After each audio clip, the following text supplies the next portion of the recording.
자, 오늘은 빌립보서 강의 세 번째 시간입니다. 지난주 우리는 시작하신 이가 이루시리라라는 제목으로 빌립보서 1장 3절에서 6절 말씀을 공부했어요. 우리들의 인생의 주권자가 되신 예수님을 믿는 자들에게 네 가지 기쁨을 허락했다고 그랬어요. 여러분 잘 기억하고 있으리라 생각하고 여쭤보겠습니다. 첫 번째가 고난의 기쁨이었습니다. 두 번째는 섬김의 기쁨, 세 번째는 하나님과의 친밀함의 기쁨, 그리고 마지막은 하나님이 주시는 평안의 기쁨. 자, 이것이 믿는 자에게 허락된 기쁨인 거예요. 그렇기 때문에 우리의 어떤 상황들을 계속 설정해서 여러분들이 한번 여러분의 믿음을 대비시켜 보세요. 지금 내가 고난이 있다. 고난 가운데 내가 어떻게 기쁨을 누릴 수 있을까? 거기서 말씀을 통해서 길을 찾아가는 게 저와 여러분이 살아가는 신앙의 삶이라 생각을 합니다. 오늘은 바울의 빌립보 교회 우리 성도들을 향한 이 중보기도에 대한 부분을 우리가 함께 살펴보고자 하는데요. 먼저 1장 7절을 한번 읽어보면 좋을 것 같습니다. 빌립보서 1장 7절입니다. 시작. 내가 너희 무리를 위하여 이와 같이 생각하는 것이 마땅하니 이는 너희가 내 마음이 있으며 나의 매임과 복음을 변명함과 확정함에 너희가 다 나와 함께 은혜에 참여한 자가 됨이라. 내가 너희 무리를 위하여라는 구절이 먼저 눈에 띕니다. 여기서 무리라는 것은 빌립보 교회 모든 성도들을 가리키는 단어예요. 바울은 어떤 한 특정한 사람들만을 위해 기도하지 않았어요. 자신을 지지하고 자신에게 선대하는 사람만을 위해서 기도한 것이 아니라 자기를 좋아하는 사람이건 자신을 지지하지 않는 사람이건 모든 사람을 위해서 차별하지 않고 기도하고 있다는 것이 중요한 겁니다.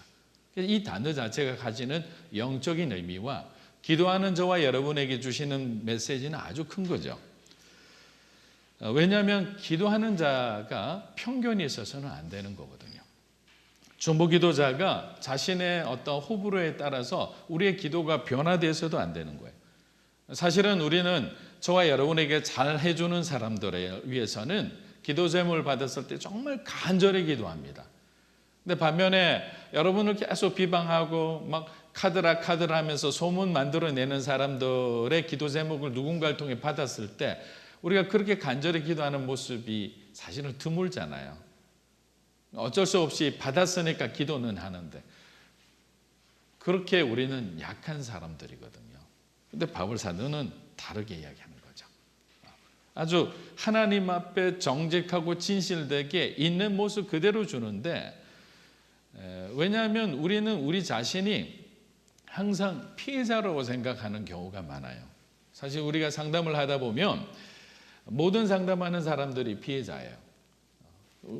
자신이 잘못한 것을 인정하는 분들은 별로 없습니다. 하더라도 상대방보다 너무나 작은 거예요. 어떤 환경의 탓으로 돌리기도 하고 그리고 당연히 그 사람이 나에게 이런 원인을 제공했기 때문에 내가 화를 낼 수밖에 없었다. 또 서로가 관계가 이렇게 단절될 수밖에 없었다고 얘기합니다. 그럼 그래서 한번 그 사람을 불러보았어요. 그리고 대화를 해봅니다. 그 사람도 피해자예요. 가해자로 전혀 생각하지 않는 거예요. 이 세상에는 피해자만 있는 세상이에요. 가해자가 없어요.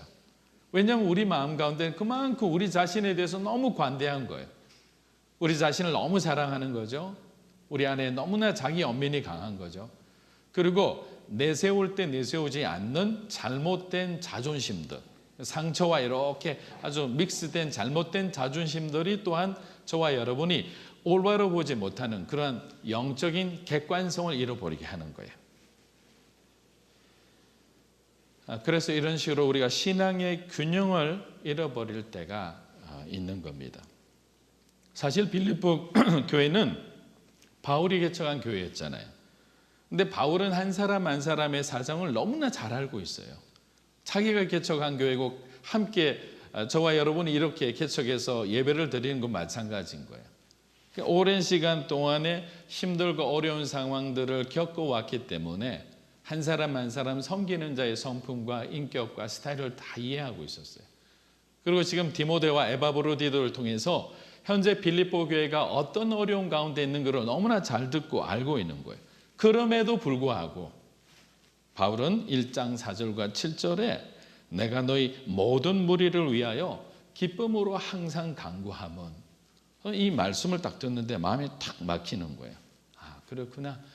정말 성령의 사람은, 하나님의 사람은 하나님의 일에 개인적인 감정을 섞지 않는구나. 자기를 객관화시키는구나.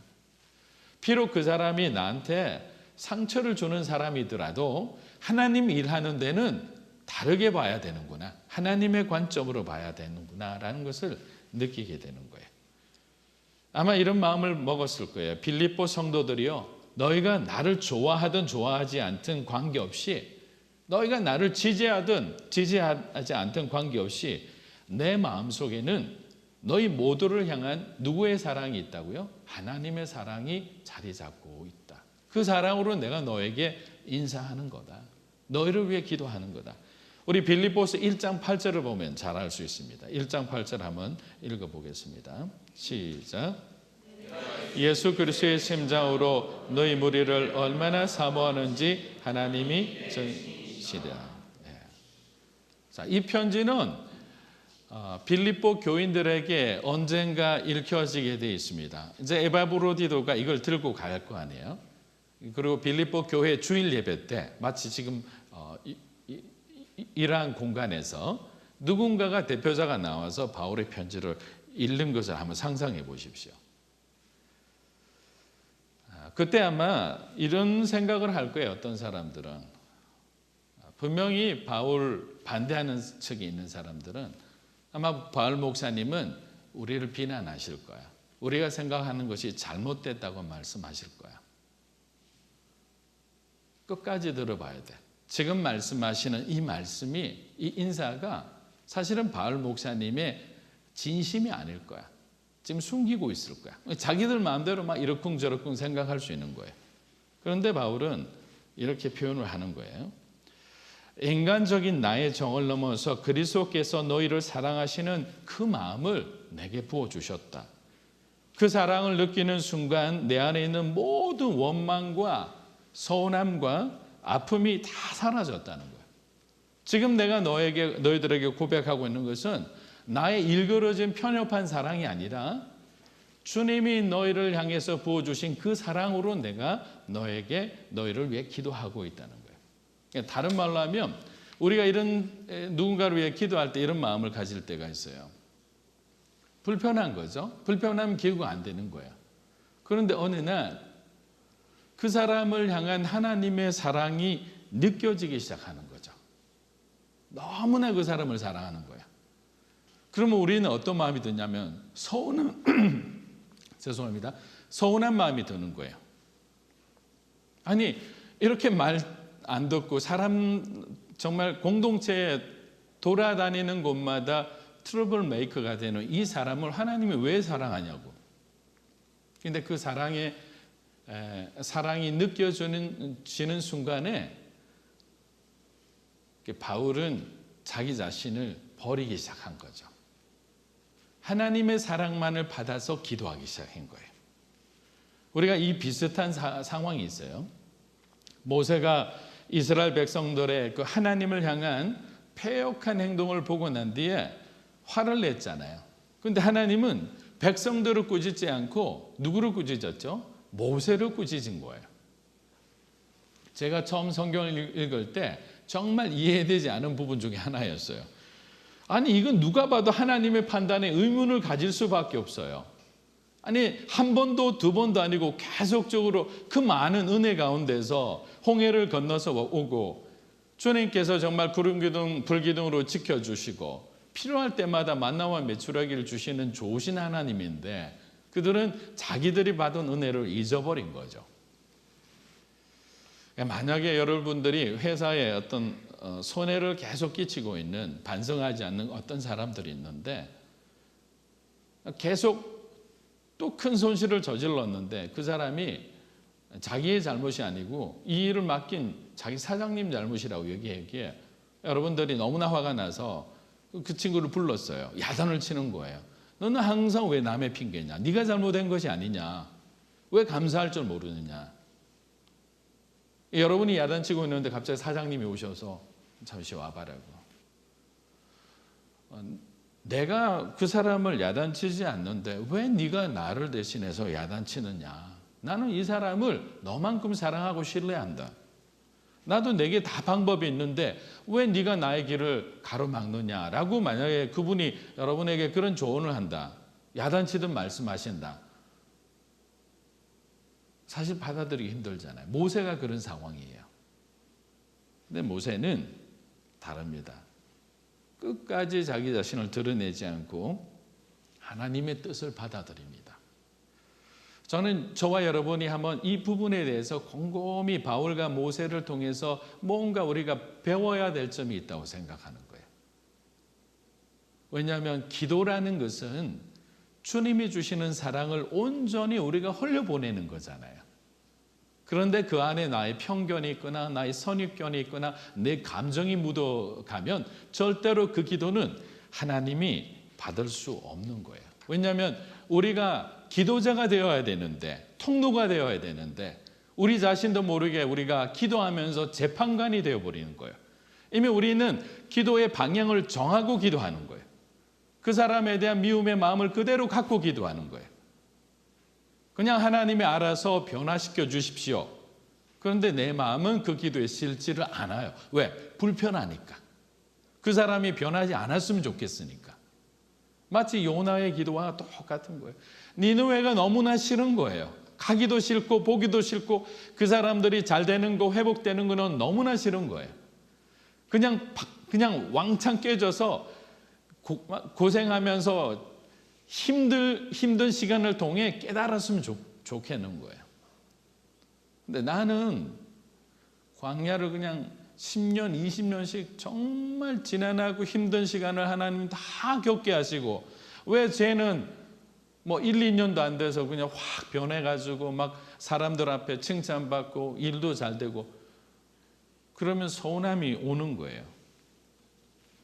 그러나 우리는 하나님의 계획을 모르잖아요. 그래서 믿음의 사람은 처음부터 끝까지 우리 인생의 주권은 누가 있다고요? 누구에 있다고요? 하나님께 있다는 걸 고백하고 살아가는 거예요. 그리고 하나님의 모든 계획이 가장 선하시다는 것을 믿음으로 받아들이는 게 신앙이라고 생각하는 거예요. 우리가 그렇게 마음 먹고 기도하면 변화되는 것을 봅니다. 무엇이? 여러분이 변화되는 거예요. 여러분의 변화를 통해 여러분의 가족이 변화되는 거예요. 공동체가 변하는 거예요. 그 공동체의 변화된 힘을 통해 우리가 기도하듯이 이 나라 민족이 변하고 하나님 나라가 변화되는 거잖아요. 근데 작은 시작으로부터입니다. 내 뜻을 굽히고 하나님의 뜻을 받들 때 우리는 하나님의 거룩한 능력의 통로가 되는 거예요. 바울은 그냥 인사치레로 하는 그런 어떤 기도를 하지 않았습니다. 우리 1장 7절에서 8절을 한번 보겠습니다. 빌립보서 1장 7절에서 8절 다시 한번 시작. 너희 무리를 위하여 이와 같이 생각하는 것이 마땅하니 이는 너희가 내 마음에 있음이요 나의 매임과 복음을 변명함과 확정함에 너희가 다 나와 함께 은혜에 참여한 자가 됨이라. 내가 예수 그리스도의 심장으로 너희 무리를 얼마나 사모하는지 하나님이 내 증인이시니라. 아멘. 저는 이 구절이 너무나 은혜로워서 이렇게 찬찬히 이것을 좀 묵상해서 바울의 마음으로 한번 이렇게 글을 써봤어요. 사랑하는 빌립보 교회여, 내가 너희 모두를 위해 기도하노라. 나의 기도는 교회가 개척할 때부터 복음을 위해 함께 수고해 준 너희 모두를 위한 것이었다. 그리고 지난날의 모든 사역은 너희가 하나님의 은혜 가운데 있었기에 가능한 일이었다고 생각한다. 지금은 우리들의 신앙도 삶의 모양도 사역도 미완성의 모습이 너무나 많지만 이 모든 것을 시작하게 하신 하나님께서 그분의 시간에 가장 완성된 모습으로 만들어 주시리라 믿는다. 나 또한 이곳에 메인바된 사람이지만 그리스도의 사랑이 날마다 나를 일깨워 너희를 위해 기도하게 하니 얼마나 감사한지 모른다. 그리고 내가 드리는 이 기도는 나의 기도가 아니라 너희를 향한 그리스도의 사랑으로 드려지는 기도이기에 너희를 향한 나의 마음이 더욱 불일 듯하니 하나님께 감사드리는 것이 나의 유일한 삶의 기쁨이 되고 있다. 이 모든 나의 기도와 간구의 증인은 내 기도의 주인이신 하나님이시다. 저는 이 7절 8절 이렇게 한번 풀어봤어요. 바울은 그런 마음을 갖고 있었던 거예요. 마틴 로이드 존스 목사님이란 유명한 분이 계십니다. 그분은 바울의 기도를 이렇게 평가하고 있었습니다. 바울의 기도는 늘 주의 깊게 살펴봐야 합니다. 그의 기도는 형식적으로 덧붙이는 말이 하나도 없습니다. 의뢰하는 말이나 곁다리로 끼워 넣는 그런 기도가 아닙니다. 바울의 기도는 항상 지적이며 사려 깊은 특징을 보이고 있습니다. 게다가 신학적이기까지 합니다. 가슴으로만 기도하는 것이 아니라 머리로도 기도하는 것이 바울의 기도의 특징입니다. 즉 바울의 기도는 인간에 대한 깊은 이해와 묵상과 배려 가운데 드려지는 사랑의 기도라는 것입니다. 그래서 그 기도에는 능력이 나타나는 겁니다. 그 기도를 받은 교회와 사람은 변화되었습니다. 사랑하는 여러분, 우리들의 기도도 바울의 기도처럼 영혼을 향한 뜨거운 눈물이 있었으면 좋겠습니다. 여러분들이 어떤 상황이든지 하나님이 주시는 통찰력과 분별력으로 사랑과 지혜를 갖고 기도하시기를 축복합니다. 그렇게 기도할 때 변화가 일어나는 거예요. 성장이 있는 거예요.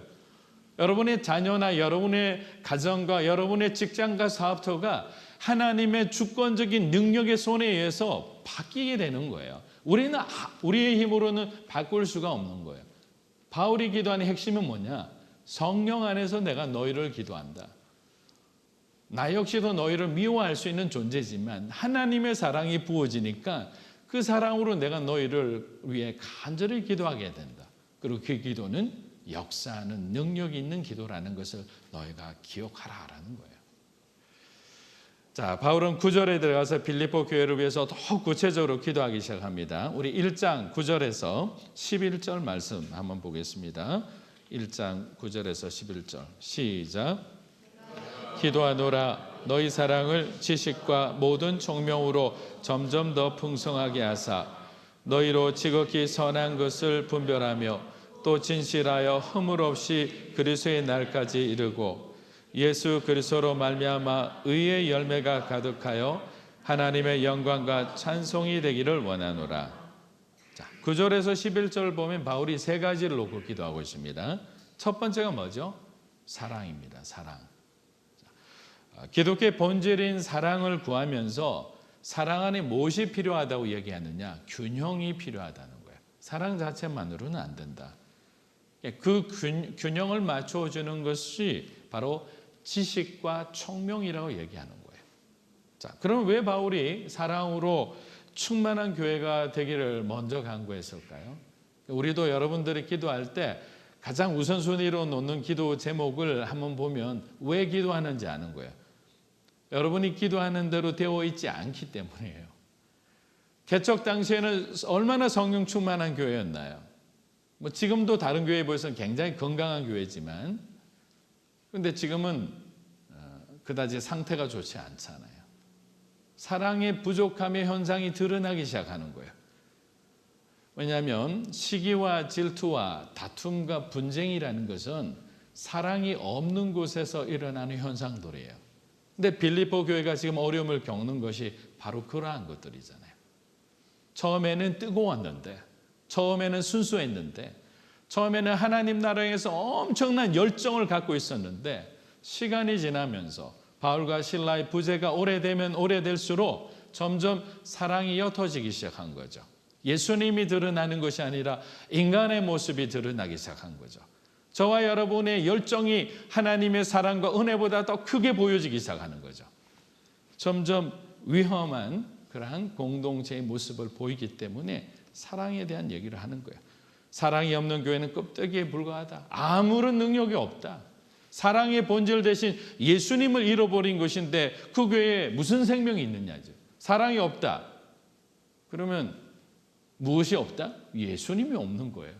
예수님은 사랑이시라.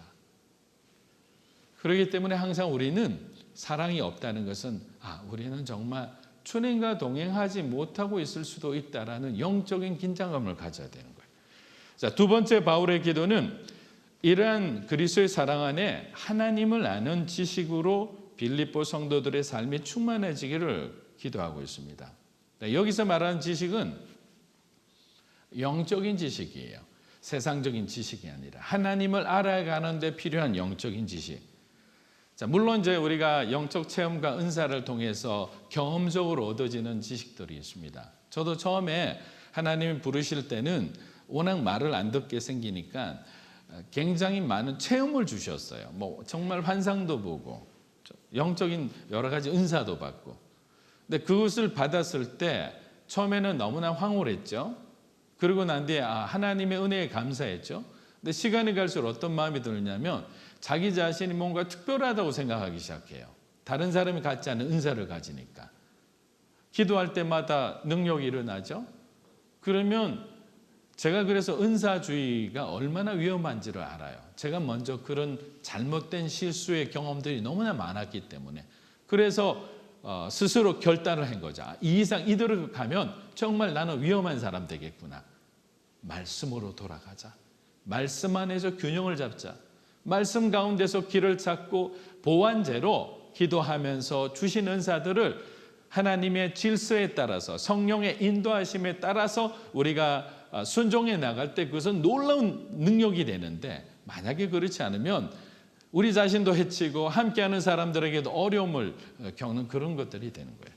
바울은 너무나 잘 알았던 거예요. 그래서 바울이 얘기하는 여기서 영적 지식은 말씀에 대한 깊이예요.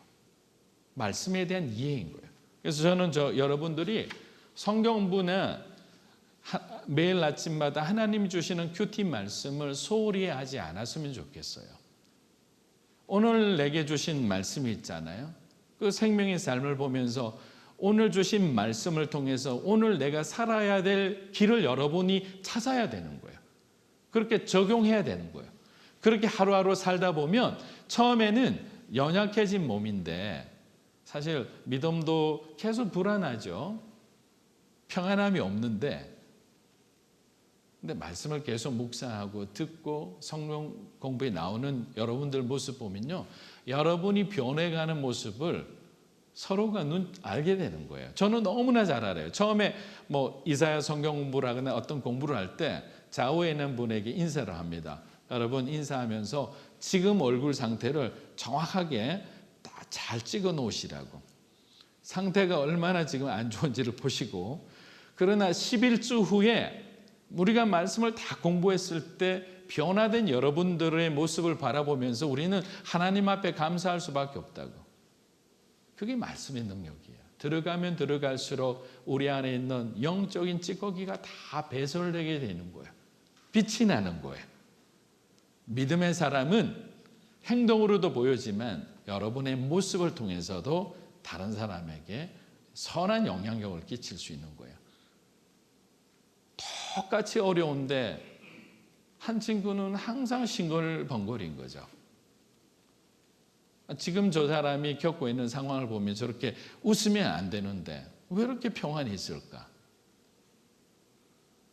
내가 하는 게 아닌 것을 아는 거죠. 내가 아무리 노력해도 이 구조나 이 시스템과 이 환경 속에서는 아무것도 할 수 없다는 걸 알기 때문에 싱글벙글하는 거죠. 왜? 주님 앞에 맡기는 거죠. 하나님, 내가 할 수 없기 때문에 하나님이 해 주셔야 됩니다. 우리 가정 주님 앞에 올려드립니다. 이 회사와 사업의 모든 것을 하나님이 주인 되는 그러한 삶을 살게 해 주십시오.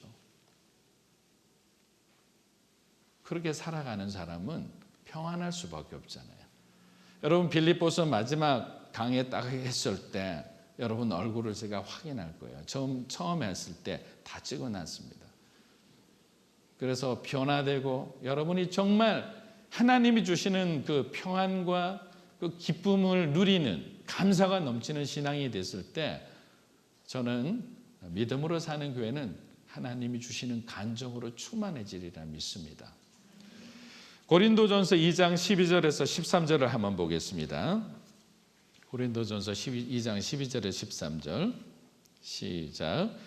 우리가 세상의 영을 받지 아니하고 오직 하나님으로부터 온 영을 받았으니 이는 우리로 하여금 하나님께서 우리에게 은혜로 주신 것들을 알게 하려 하심이라. 우리가 이것을 말하거니와 사람의 지혜가 가르친 말로 아니하고 오직 성령께서 영적인 일은 영적인 것은 영적으로 분별하다.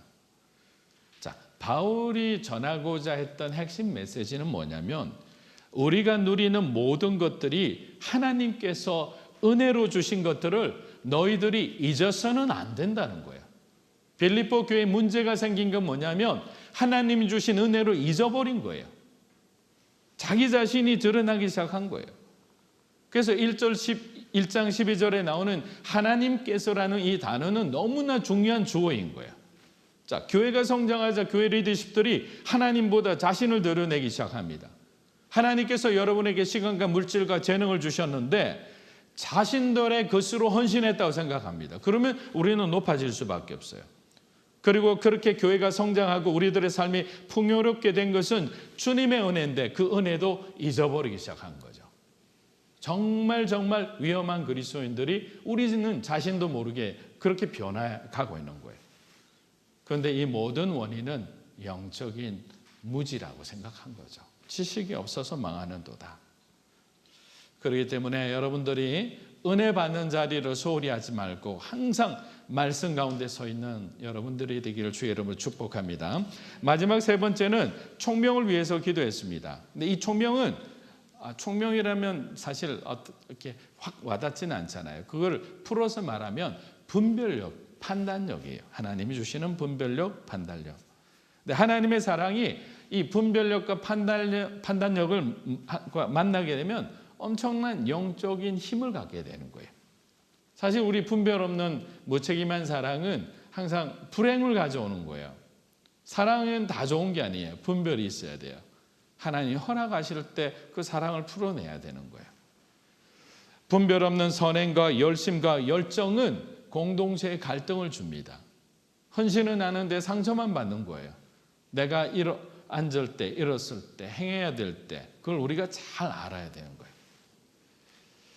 거예요. 바울이 말한 이 분별력, 총명은 사실은 악에서 선을 분별하는 능력을 말하는 거예요. 지금은 너무나 가치 판단이 안 되는 혼란한 시대에 살고 있습니다. 미녀와 야수 있잖아요. 여러분 잘 아는 디즈니 애니 영화잖아요. 근데 그 안에서 멋있는 주인공들을 이렇게 등장시켜서 우리도 모르게 동성애 코드를 집어넣는 거예요.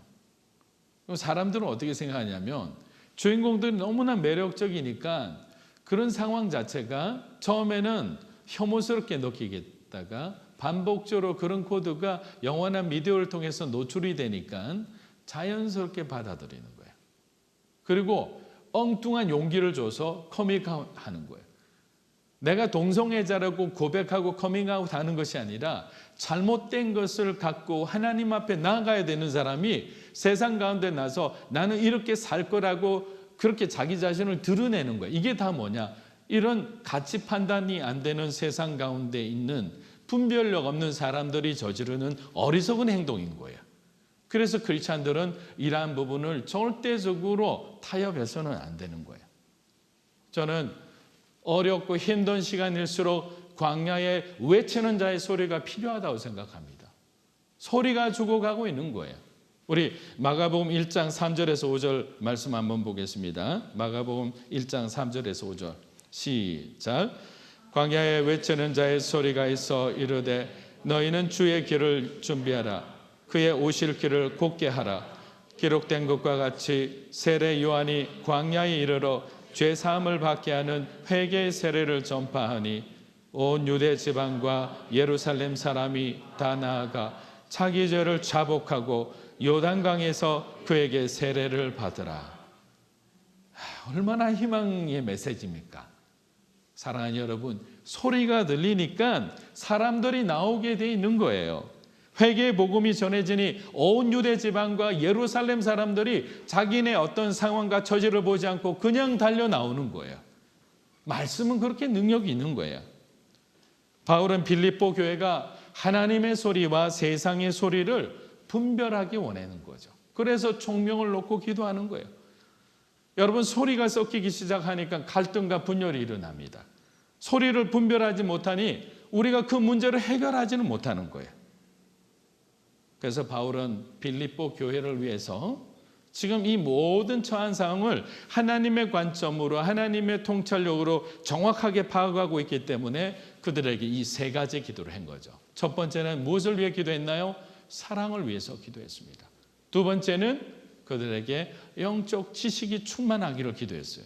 세 번째는 하나님께서 총명을 달라고, 분별력을 달라고, 올바른 판단력을 달라고 그렇게 간절히 기도했던 겁니다. 여러분, 우리는 이미 나를 받고 사는 사람이에요. 저는 이렇게 표현하고 싶어요. 작게는 저와 여러분이 이 땅에서 살아가는 유한한 생명입니다.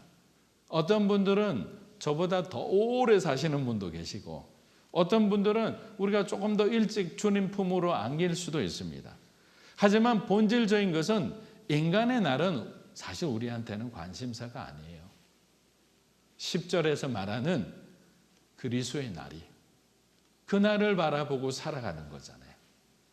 모든 것이 해결되는 하나님 안에서 자유와 평화와 안식과 기쁨이 넘치는 그 구원의 날을 위해서 우리는 오늘을 살아가는 거예요.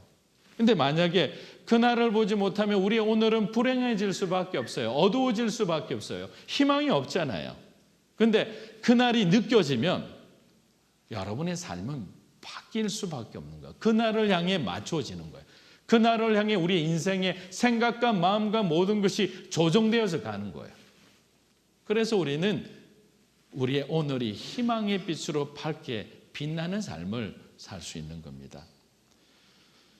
그렇습니다. 우리들도 항상 예수 안에서 우리 주님의 날을 기다리면서 사도 바울처럼 성령의 기도로서 세상을 변화시키는 저와 여러분이 되시기를 주의 이름으로 축복합니다.